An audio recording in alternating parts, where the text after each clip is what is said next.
Thank you, Mr. Olson. And now I'd like to welcome to the podium our first valedictorian, Dillon.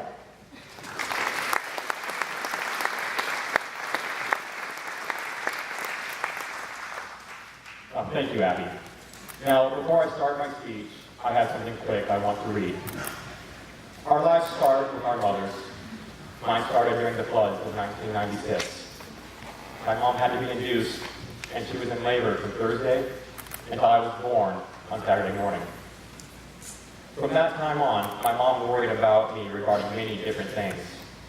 When she was driving home from Lewiston when I was 8, she was talking to my dad, who was on the combine, and pried out of him that I was driving tractor and bank-out wagon for the first time.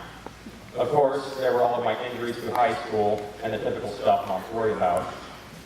On Thursday, May 22nd, she worried about me even more. Mom and Dad were heading to the valedictorian luncheon when she received the call that she had a choice of May 30th or July 3rd for cancer surgery. Mom, it is time for you not to worry about me. Yeah, like that's going to happen. But for me to worry about you. My mom, Rhonda Blair, couldn't be here today, but is doing well at Sacred Heart. The surgery was a success, and she is recovering nicely. With the support of family, friends, and the community, Mom has the ability to watch graduation live today, and our whole family thanks everyone who made this possible. Even though you are physically in Spokane, you are definitely with all of us today. Mom, I love you, and this is for you.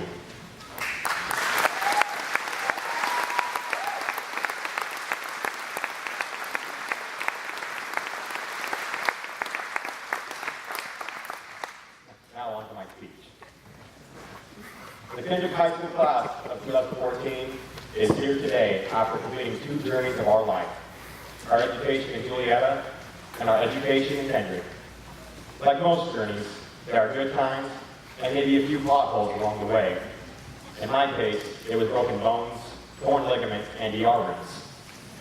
I would like to thank each and every one of you for taking time to join us today to honor the ones you care for and love. Graduating high school was a big moment in my life and the life of my classmates. However, it shouldn't be the biggest one when life's journey is done. Granted, we had some great times together from kindergarten to our senior year, moments like playing t-ball, being the main event at the elementary business program in 6th grade, cheering each other on at different events. We are happy at the successes of our classmates, and we try to console each other during trying times. I mentioned success. What is it? Success is different for each person. In my case, it was finishing a complete season of sports, for starters. I just couldn't seem to get past the first quarter of the second game of the season. And I did this year in basketball. Even though that was individual success, it culminated as a team success. We became healthy again, and all the players were there. We didn't quit. We kept fighting and beating the odds. We ignored the idle talks that our team should have won games at district, or that we should be going to state. We performed above expectations. We did our jobs. We won 3 games in a row to capture the district championship, and we won 2 out of 3 games, taking 3rd place at state. Just as many wins as our regular season. That's lesson number 1. Don't listen to idle talk. Believe in yourself. Life is a journey, and at the start of each journey, you have to walk out your door.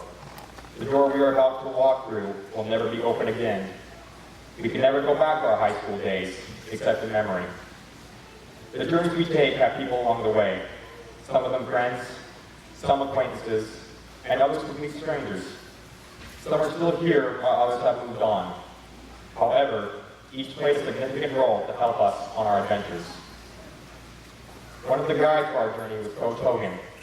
While he might not have been the most politically correct of people, he was a positive person to many of us. I just wish I wouldn't have shaved my head my freshman year in football, which prompted him to give me the nickname Muhammad.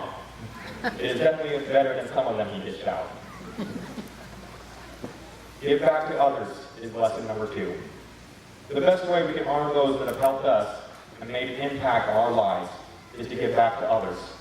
Become a volunteer coach, serve on a board, or offer your help to others in need.